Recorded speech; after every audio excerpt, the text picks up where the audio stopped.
Bien, jóvenes, tengan ustedes muy buenas noches. Vamos a iniciar nuestras clases virtuales.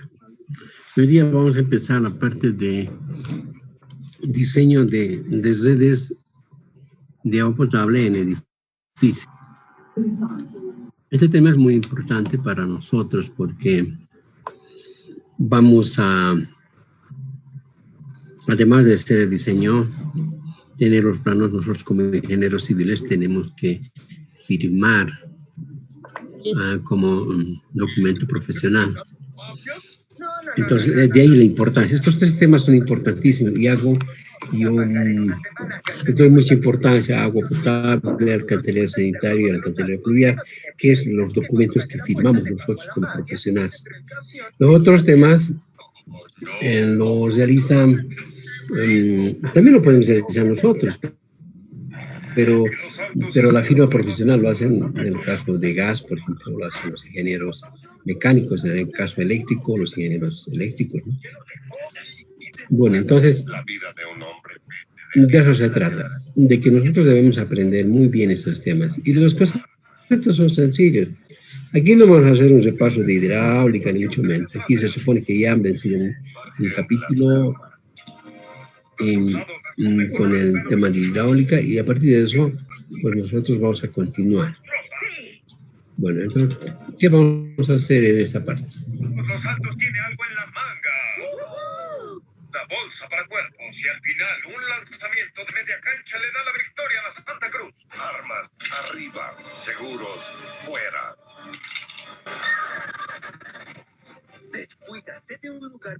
Lo que vamos a ver son las siguientes. Primero vamos a ver referirnos a las normas y reglamentos, luego vamos a ver los criterios de diseño. Finalmente vamos a desarrollar un proyecto tipo. Bueno, en cuanto a las normas, una norma es un documento en el cual está establecido ciertos criterios que se han ido probando y que científicamente han sido probados y que se adopta. Hay normas internacionales, las normas son, digamos, acciones que uno tiene que cumplir. Si te dicen el diámetro mínimo de una tubería para red de agua potable es 4 pulgadas, tiene que cumplirse eso. No podemos hacer de menores diámetros y no estuviéramos cumpliendo la norma.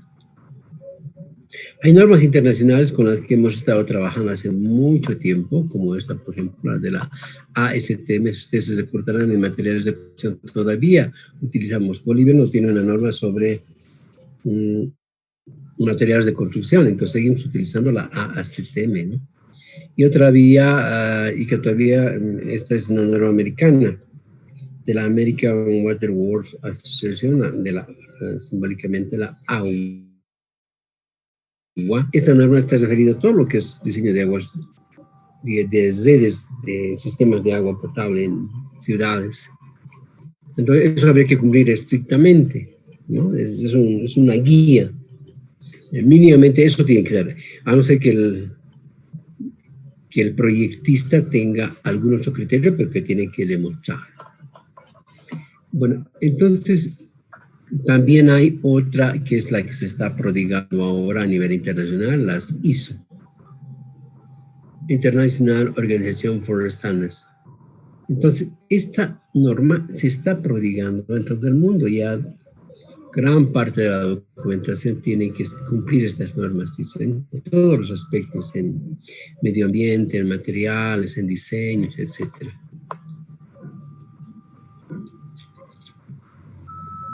Esta norma todavía nosotros tenemos que cumplir. Por ejemplo, para el diseño de hormigón armado, la norma ACI, todavía la utilizamos. Si bien tenemos el Código Boliviano del Hormigón, pero no tenemos una norma. La norma es superior a un código, superior a un reglamento. Es como el caso de Bolivia, la Constitución Política del Estado está por encima de cualquier ley, reglamento. Luego verán reglamentos, verán las leyes, luego reglamentos, etc. Y es así. Bueno, entonces, en este Con este criterio existen normas internacionales. Todavía les decía, cumplimos normas internacionales. Como el caso de la ACI, no tenemos un documento y cumplimos ese documento.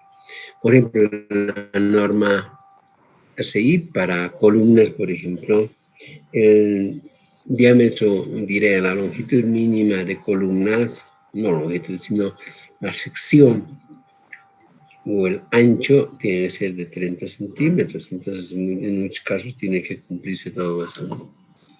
Bueno, entonces, existen normas, ¿no? En Bolivia también tenemos nuestras propias normas también que han sido desarrolladas también por TEC.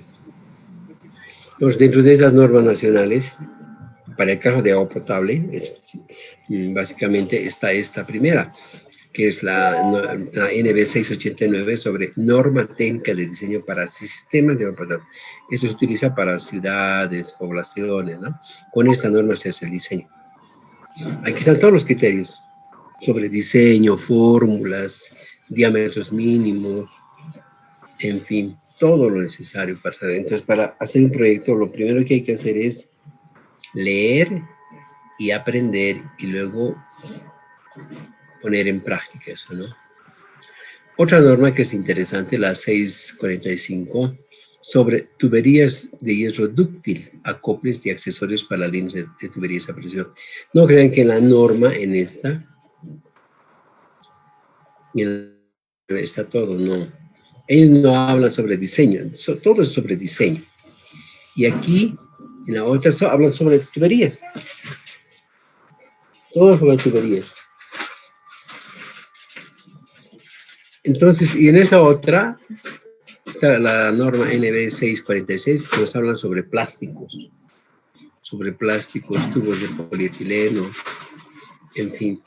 Y aquí todo está, cuando uno tiene que enseñar, tiene que referirse, ¿no? Porque nos hablan de clases, de esquemas, de longitudes, de calidad de material, etc.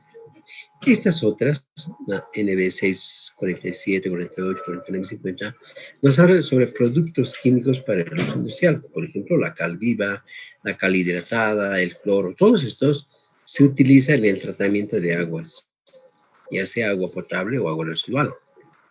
Por ejemplo, la cal viva se utiliza en el caso de agua potable para neutralizar aguas ácidas. También la cal hidratada, el cloro nos sirve para la desinfección. Entonces, ahí está especificado cómo tiene que ser la calidad del cloro, bajo qué condiciones se tienen que utilizar y cuál es la cantidad mínima que debe utilizarse por litro o por metro cúbico. También los hipocloritos son desinfectantes. Tanto el cloro líquido como los hipocloritos son utilizados para el consumo, para la desinfección básicamente. Y este otro elemento, el sulfato de aluminio, sirve para precipitar coloides. Cuando uno hace un tratamiento y hay ciertas partículas que están suspendidas. Entonces, y eso es un efecto eléctrico.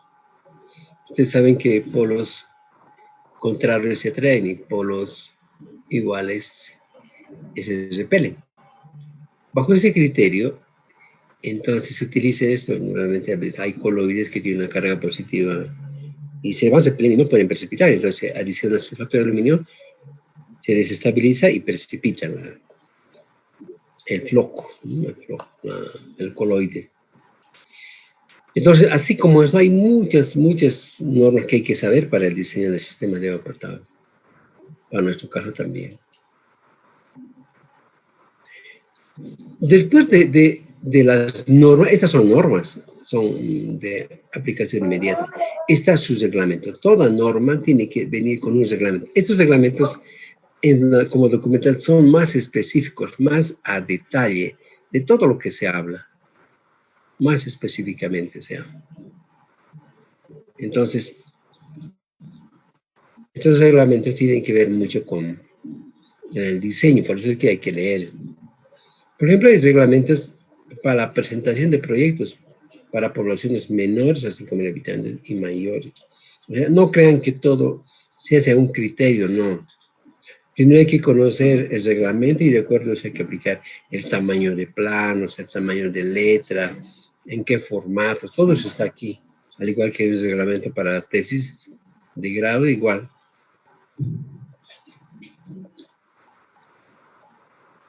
Este otro reglamento sobre el diseño para el sistema de agua potable también tiene ese propósito. Es algo más detallado, más puntual.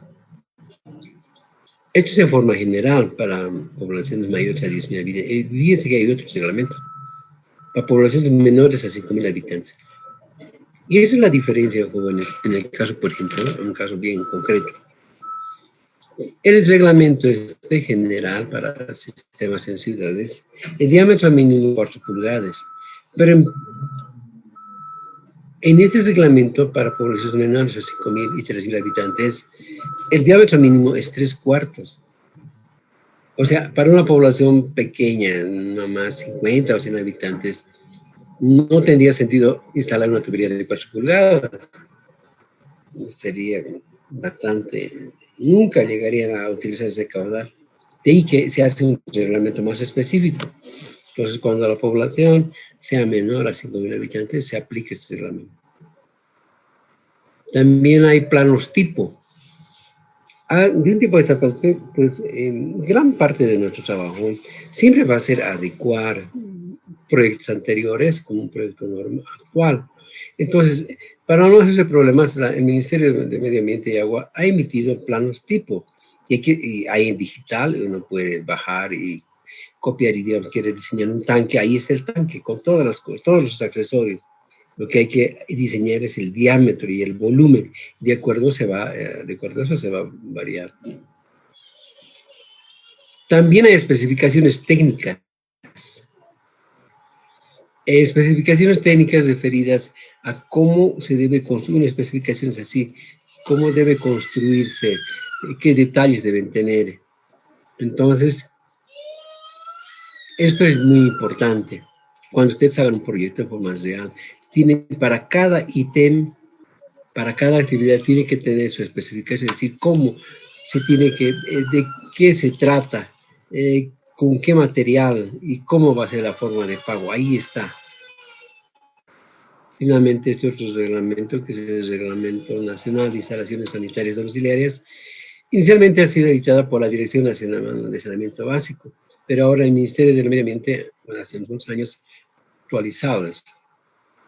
Tiene sus diferencias y también el criterio, pero es el mismo.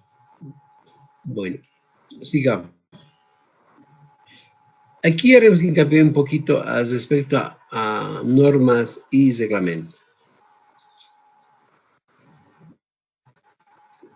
Solamente como orientación, para que vean que nada tampoco es rígido, sino que se puede de alguna forma, supongamos que hay una nueva técnica o un nuevo método para algún diseño, o nuevo por los adelantos hidráulicos, puede surgir nuevas fórmulas hidráulicas, entonces se puede aplicar para economizar. Entonces, en un artículo de la norma 689 establece eso y dice, esta norma proporciona prescripciones o las prescripciones de obligatorio cumplimiento. Tienen que cumplir mínimamente eso en el país y que deben ser observados en cada proyecto.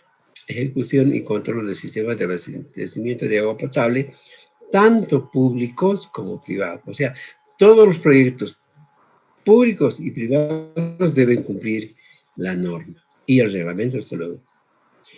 Pero sin embargo, también hay algunas otras, diríamos, recomendaciones. Por ejemplo, el autor del proyecto, en este caso nosotros, porque somos los proyectistas, somos autores de cualquier proyecto, o el director de obra y el fiscal, porque encima del director de obra está el fiscal de obra y también el superintendente de obras. El director de obra pertenece a la constructora y su inmediato superior es el superintendente de obras de la empresa constructora, diría. En cambio, el fiscal es el que ha contratado, diría. Pero le falta todavía acá la supervisión y el fiscal. El fiscal atiende varias obras, la supervisión informa al fiscal respecto a una obra, pero el fiscal puede atender varias obras y es el que autoriza el pago, básicamente. Pero fíjense que estas autoridades técnicas están obligados a conocer y tener en cuenta las prescripciones de la presente norma. O sea, por eso es importante, por eso es que hacemos hincapié en que ustedes conozcan, ¿no? Conozcan y sepan muy bien. Pero, dice, pueden, bajo su personal responsabilidad, emplear sistemas de cálculo o diseño, disposiciones constructivas y métodos de control diferentes de los que aquí se incluyen, pero se recomienda siempre y cuando sean debidamente justificados ante las autoridades competentes. Entonces, yo tengo, póngase, puede ser un paquete o una fórmula mucho mejor que optimice un diámetro, qué sé yo. Entonces, yo puedo presentarla, puedo trabajar con eso. Pero lo que sí es importante, que debo hacer conocer a las autoridades y debo mostrar el cálculo, lo que corresponde. Y ellos sí van a aprobar y continúan, ¿no?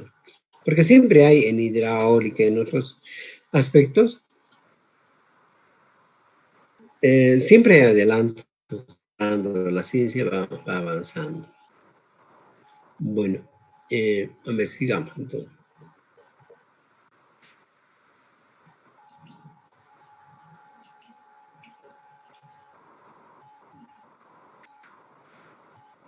Y en cuanto a la aplicación de las normas y reglamentos, entonces, tanto las normas como los reglamentos del país publicados por la Dirección Nacional de Saneamiento Básica son de uso y aplicación obligatoria. Por eso tenemos que aprender todo esto en todo el territorio nacional. En todo el país se aplica este reglamento que vamos a aprender. Sin embargo, se deja claramente establecido que la propia norma nacional permite emplear diferentes sistemas de cálculo o diseño de disposiciones constructivas y métodos de control debidamente justificados por el proyectista. Como les decía, ¿no? Hay que justificar nada más y se puede continuar. También se deja establecido que muchos de los datos que figuran en esta norma son simplemente referenciales, es decir, no son valores absolutos ni definitivos. Es por eso que hay muchas cosas de los que se en el reglamento, yo les he apuntado, por ejemplo, en la guía del curso. Ahí vamos a ver en los diseños, se aplica, por ejemplo, una especie de estimación del diámetro que van a tener la red.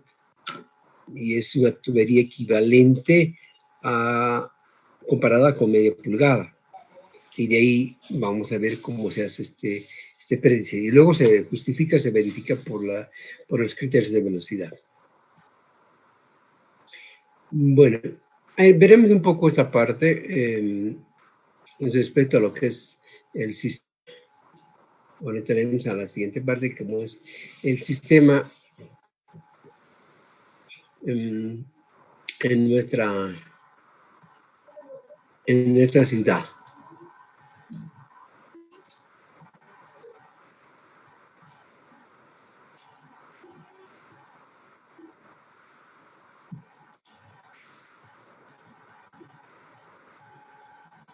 Bueno, en la ciudad tenemos más o menos esquemáticamente lo que está dibujado ahí, a grandes rasgos. Todo el agua, gran parte,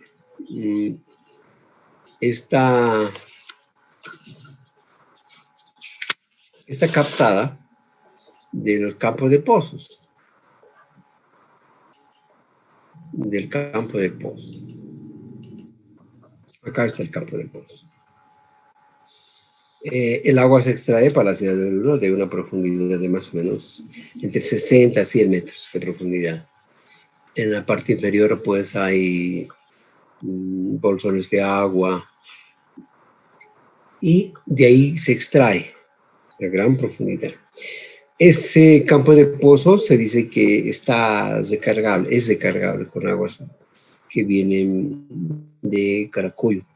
Entonces escurren y se va renovando. En otros casos de otros pozos son bolsones de agua que están impermeabilizados. Una vez que se agota, se termina. Eso pasó con el campo de pozos de Chayapampicha, por ejemplo. Se han agotado ya esos bolsones de agua.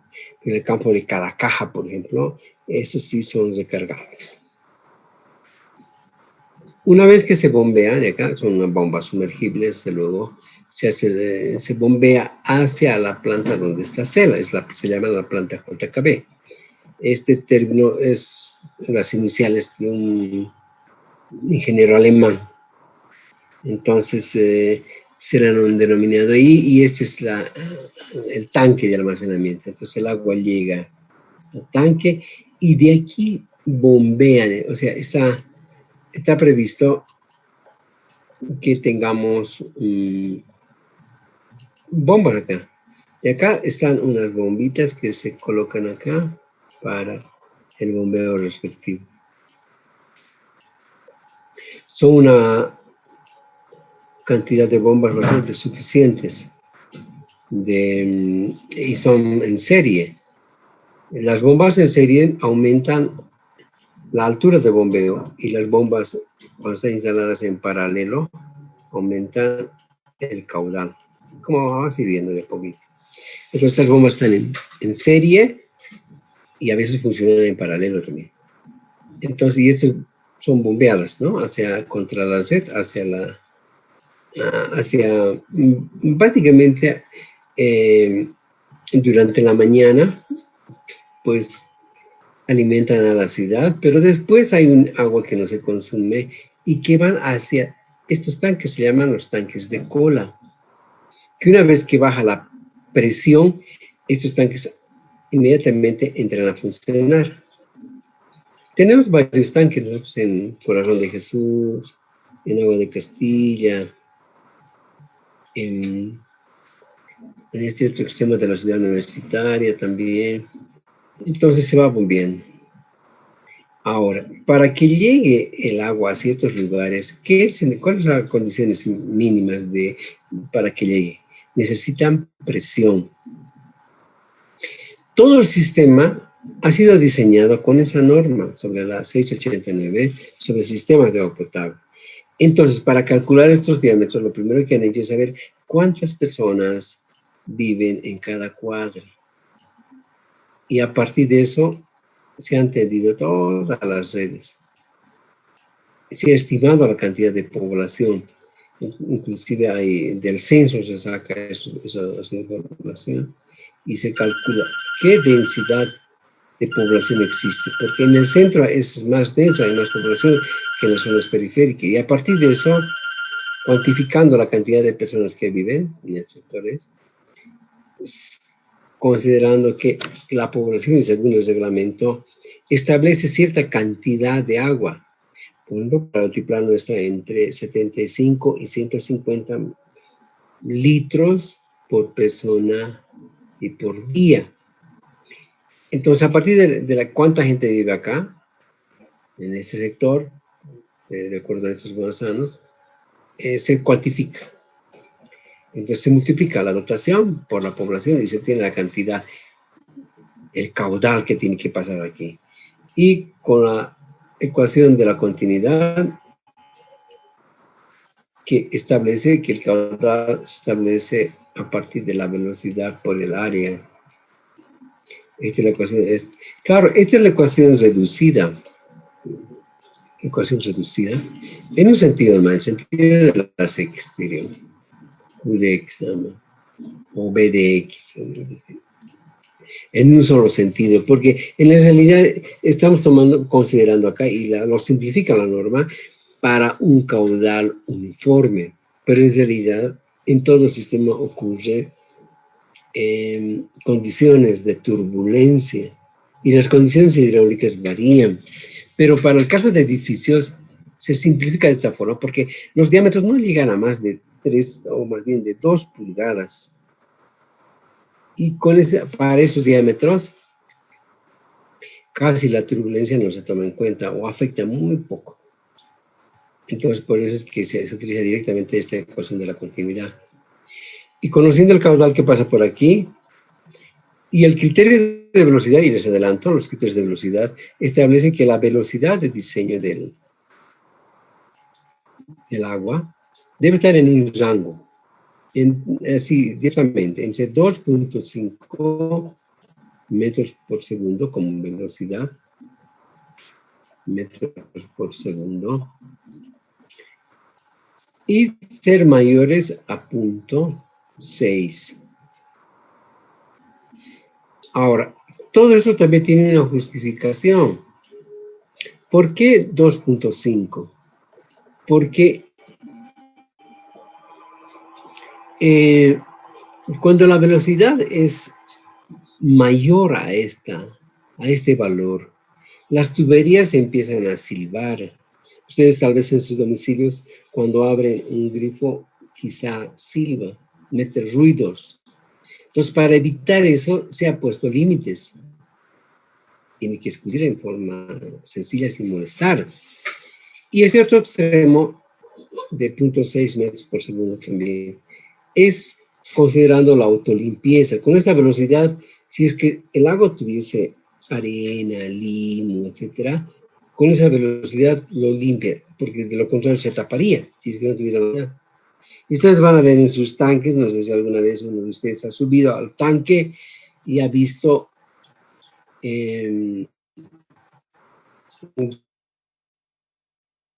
podido ver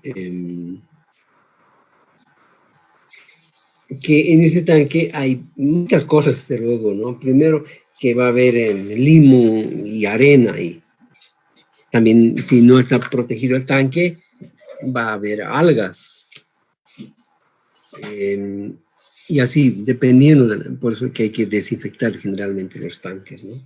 Por lo menos cada mes, o cada 2 meses, dependiendo del consumo y cómo esté. Si está protegido no va a haber algas, si está tapado, porque la luz genera algas. Bueno, entonces a partir de eso, de aquí consideramos esta velocidad, estos límites, y de aquí conocemos este caudal, conocemos el caudal, conocemos la velocidad que le vamos a asignar.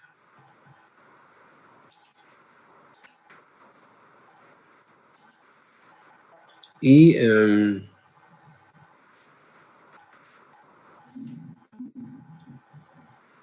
a partir de eso, pues ya podemos despejar el área para cada. Y así se ha hecho.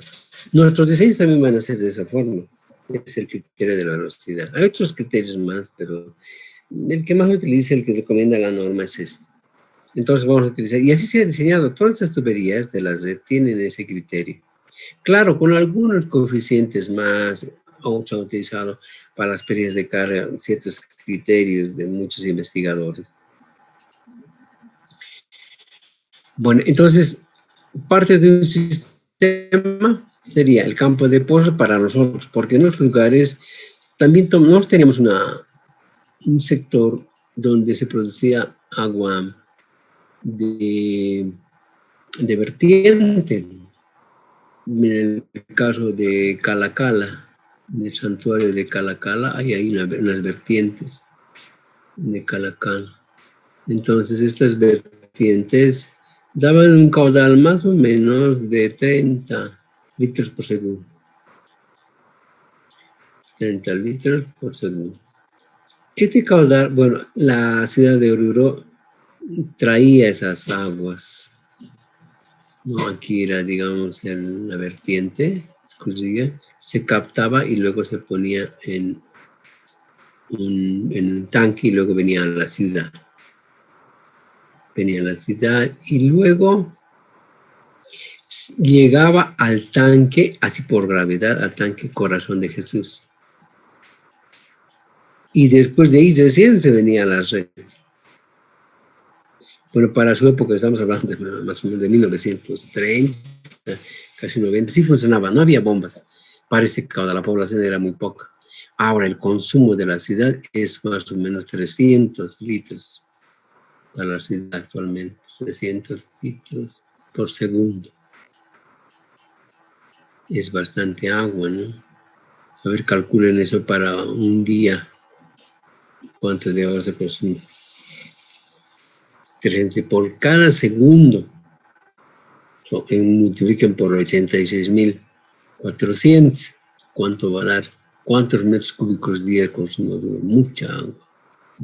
Y en nuestras grandes ciudades, La Paz, estamos hablando de millones de personas. Nosotros apenas tenemos una población de casi 200.000 habitantes, ¿no? Bueno, entonces, pero después ahora, como era poco el caudal, se ha investigado y se ha podido establecer que había un campo de pozos que podía dar mucho más agua y de ahí se utilizó. Entonces hay un campo de pozos, hay una planta de distribución, hay una red, hay tanques de cola y básicamente eso es el sistema. En otros casos, en el caso de La Paz, por ejemplo, las aguas no son de pozos, son de una represa, de Milluni, y de ahí baja el agua hasta la ciudad, hasta la hollada, y de ahí todo es por gravedad. Aquí es bombeo y bombeo y bombeo, por eso que nuestra agua es más cara que de otros lugares, no por la calidad, sino porque producir cuesta. Bueno, entonces, ya conocen. Entonces, ¿cuál es el criterio fundamental de todo esto? Que va a haber presión en la medida, se imaginarán ustedes que en la medida que salga de acá con presión, estos lugares tienen más presión, mientras tanto, si se van alejando, la presión va a disminuir, ¿no? Y de tal manera que vamos a tener problemas en cuanto a presión en lugares alejados. Entonces, una de las condiciones fundamentales es la presión. Pero también es importante el caudal, ¿no? Ese caudal disponible que estaría en la red. Eso hay que hacer una verificación. Bueno, en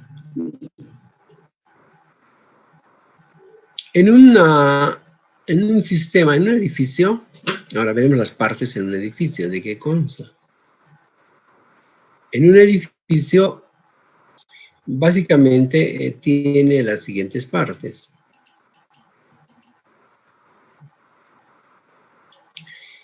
Va a depender, muchos comprenderán ustedes, de la presión, básicamente de la presión en la red.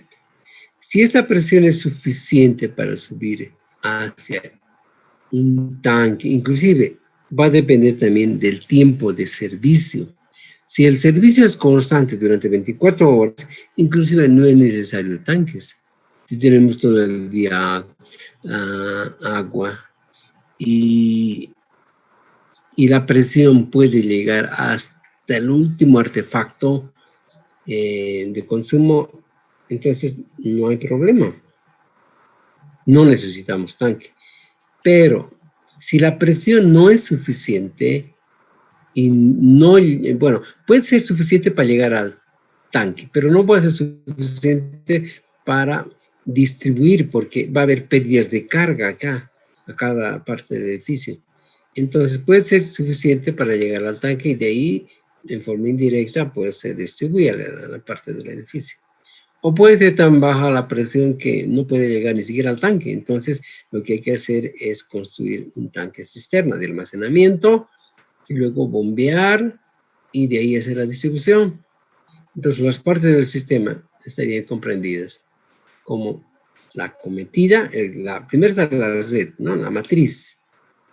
Luego está la cometida, que sería desde la matriz hasta, normalmente hasta el medidor. Aquí está instalada una llave de paso antes de que ingrese al edificio. Está instalado un medidor y otra llave de paso más aquí. Estas dos llaves de paso son importantes. Hasta acá es la cometida normalmente, esta parte. La cometida. Otros consideran hasta el tanque también, se puede considerar. Pero la cometida, esta parte, ¿por qué quiero diferenciar? Porque esta parte nosotros, o sea, los usuarios no podemos tocar. Esto lo hace la empresa, en este caso CELA, se va a encargar de hacer la instalación. Hacemos nuestra solicitud y el Servicio Local de Acueductos y Alcantarillado, CELA, se encarga de hacer la instalación hasta el medidor. Del medidor para adelante nosotros podemos manejar ya con un plomero particular, etc. Entonces esta parte resulta ser en forma general la acometida. Luego, si la presión no es suficiente, entonces vamos a utilizar un tanque. Entonces hay una bomba aquí instalada, esta tubería de succión, sería también la altura de succión. Luego una tubería que va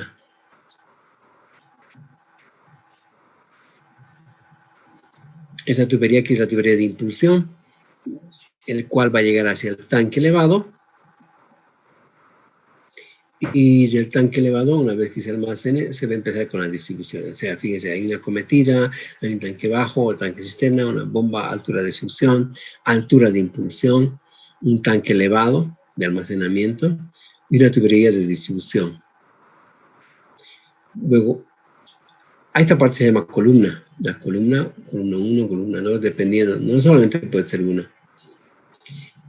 Y estos son los ramales y van los artefactos en cada piso. Bueno, se nos ha cumplido el tiempo, jóvenes. Nos vamos a estar encontrando el próximo jueves.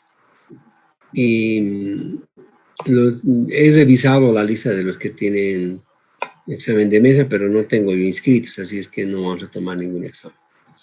Bueno, que tengan buena noche y cuídense, jóvenes.